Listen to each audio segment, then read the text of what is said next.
ఆంధ్రప్రదేశ్ రాష్ట్ర చరిత్రలో పారిశ్రామికంగా ఒక నూతన అధ్యాయం ప్రారంభం కాబోతా ఉన్నది.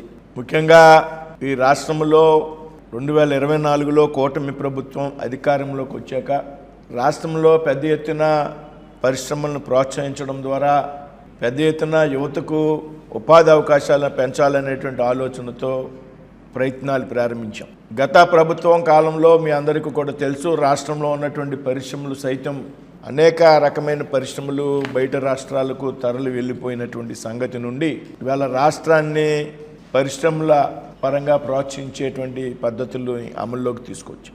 అందులో ముఖ్యంగా ఆంధ్రప్రదేశ్ రాష్ట్రంలో దేశంలోనే అతిపెద్దదైన ఇంటిగ్రేటెడ్ స్టీల్ ప్లాంట్ని మనం పట్టాలెక్కించబోతా ఉన్నాం అనేటువంటి విషయాన్ని చెప్పడానికి సంతోషపడుతూ ఉన్నాం.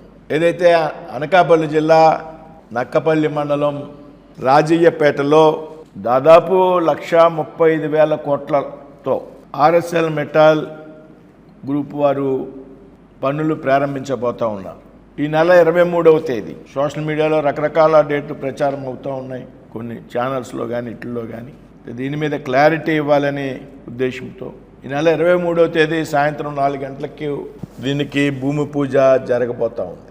దాదాపు 1 సంవత్సర కాలంలోనే అతిపెద్ద ఇంటిగ్రేటెడ్ స్టీల్ ప్లాంట్ అయినటువంటి ఈ ప్లాంట్కి 1 సంవత్సర కాలంలో అవసరమైనటువంటి అన్ని అనుమతులను కూడా మంజూరు చేసినటువంటి సందర్భంగా మేము ముందుంచుతున్నాం. అత్యంత వేగంగా ఈ పరిశ్రమకు కావాల్సినటువంటి అన్ని అనుమతులు కూడా రాష్ట్ర కేంద్ర ప్రభుత్వాలు మంజూరు చేయడం జరిగింది. చాలా తక్కువ సమయంలో దీని మీద నిర్ణయాలు చేయడం జరిగింది.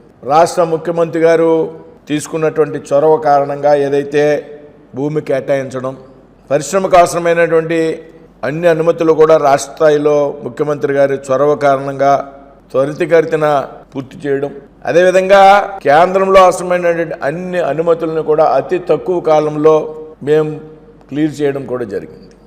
స్టీల్ ప్లాంట్కి అవసరమైనటువంటి అన్ని అనుమతులు, పర్యావరణానికి కావాల్సినటువంటి అనుమతులు కానివ్వండి, న్యాయపరమైనటువంటి అంశాలు కానివ్వండి, అన్నిటినీ కూడా రికార్డు స్థాయి స్పీడ్లో అనుమతులు మంజూరు చేయడం జరిగింది. వీటన్నిటి కారణంగా రేపు 23వ తారీఖు నాడు భూమి పూజ జరగబోతాం. ప్లాంటు సామర్థ్యం దాదాపు 18.7 మిలియన్ టన్స్.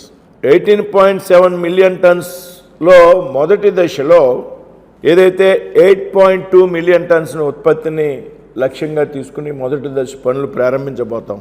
అంటే 8.2 మిలియన్ టన్ అంటే మొదటి దశలో వేళ విశాఖ ఉక్ ప్లాంట్ ఏదైతే సామర్థ్యం ఉన్నదో 7.3 మిలియన్ టన్.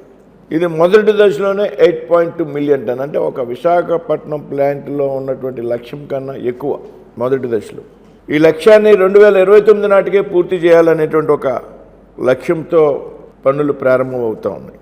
ఆ తర్వాత 29 నాటికి మొదటి దశ పనులు పూర్తయ్యాక ఆ తర్వాత మరొక 10.5 మెట్రిక్ టన్ సామర్థ్యం 2034 నాటికి పూర్తి చేయడం లక్ష్యంగా ఇవాళ భూమి పూజ కార్యక్రమం నిర్వహించబోతూ ఉన్నారు.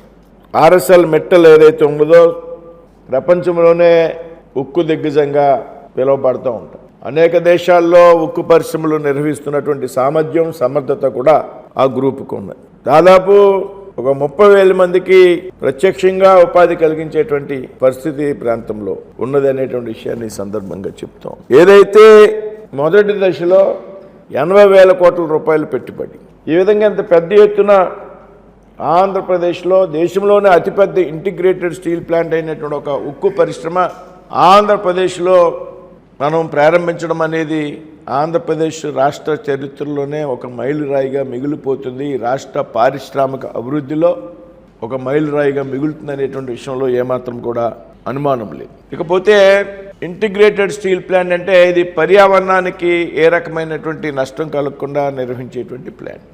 అంటే దాదాపు మొదటి దశలో ఏదైతే ఇందాక మనం అనుకున్నామో 8.2 మెట్రిక్ టన్ ఉత్పత్తికి 2,200 ఎకరాలను ఇప్పటికే రాష్ట్ర ప్రభుత్వం కేటాయించింది. ఇందాక చెప్పా, చాలా త్వరితగతిన రాష్ట్ర ప్రభుత్వం చర్యలు తీసుకోవడం ద్వారా, అదేవిధంగా కేంద్ర ప్రభుత్వం పెద్ద ఎత్తున చర్యలు తీసుకోవడం ద్వారా ఒక ప్లాంటు ప్రారంభించాలి అనుకున్నాక సంవత్సరంలోపే అన్ని అనుమతులు వచ్చినటువంటి పరిశ్రమ ఇది. ముఖ్యంగా స్టీల్ పరిశ్రమకు సంబంధించిన అన్ని అనుమతులు ప్రధానమంత్రి గారి మోడీ గారి యొక్క ఆలోచన ఏంటంటే దేశంలో స్టీల్ ప్లాంట్ ఉత్పత్తి 2030 నాటికి 300 మిలియన్ టన్ను చేయాలనేటువంటి ఒక లక్ష్యంగా పనిచేస్తాం. అందులో భాగంగా మా స్టీల్ శాఖలో సెయిల్లో ఉన్నటువంటి స్టీల్ అథారిటీ ఆఫ్ ఇండియా లిమిటెడ్లో ఉన్నటువంటి స్టీల్ పరిశ్రమల్లో కూడా ఉత్పత్తి సామర్థ్యాన్ని పెంచేటువంటి ప్రయత్నాలు చేస్తాం. మోడీ గారి సంకల్పం ఏదైతే ఉందో దానికి అనుగుణంగా ఉక్కు శాఖ మంత్రి ఉన్నటువంటి శ్రీ పెద్దలు గౌరవనీయులు కుమారస్వామి గారు చొరవ కారణంగా అందులో ఈ సమయంలో రాష్ట్రానికి చెందినటువంటి నేను కేంద్రంలో ఉక్కు శాఖ సహాయ మంత్రిగా ఉండడం అనేటువంటి విషయం కారణంగా ఇవన్నీ కూడా త్వరితగతిన అనుమతులు మంజూరయ్యాయనేటువంటి విషయాన్ని ఈ సందర్భంగా ప్రస్తావిస్తూ ఉన్నాను. దాదాపు మొదటి దశకి 2200 ఎకరాలు రాష్ట్ర ప్రభుత్వం కేటాయిస్తే అందులో 33% ఏదైతే పర్యావరణ హితాన్ని కోరుతూ ఏర్పాటు చేసినటువంటి పరిశ్రమని ఇందాక చెప్పాను. 33% గ్రీన్ బెల్ట్గా ఉంచి పరిశ్రమని నెలకొల్పుతారనేటువంటి విషయాన్ని ఈ సందర్భంగా చెప్తా ఉన్నాం. అదేవిధంగా లాజిస్టిక్స్, గ్రీన్ లాజిస్టిక్స్ అంటే లాజిస్టిక్ కారణంగా ఏ విధమైనటువంటి పర్యావరణం కూడా దెబ్బతినకుండా కాలుష్యాన్ని తగ్గించాలనేటువంటి ఆలోచనతో ఈ పరిశ్రమ కోసం ఛత్తీస్గఢ్లో ఉన్నటువంటి కిరండల్ నుండి ఏదైతే ప్లాంట్ నెలకొల్పేటువంటి ప్రాంతం ఉన్నదో రాజయ్యపేట వరకు దాదాపు 245 కిలోమీటర్లు ఒక పొడవైనటువంటి స్లరీ పైప్ లైన్ని నిర్మాణం చేస్తున్నారు. దాదాపు 245 కిలోమీటర్ పైప్ లైన్ కెరండూల్ నుండి రాజయ్యపేట వరకు. అంటే ఏదైతే ముడి సరుకు ఉన్నదో ఆ ముడి సరుకుని స్లరీ పైప్ లైన్ ద్వారా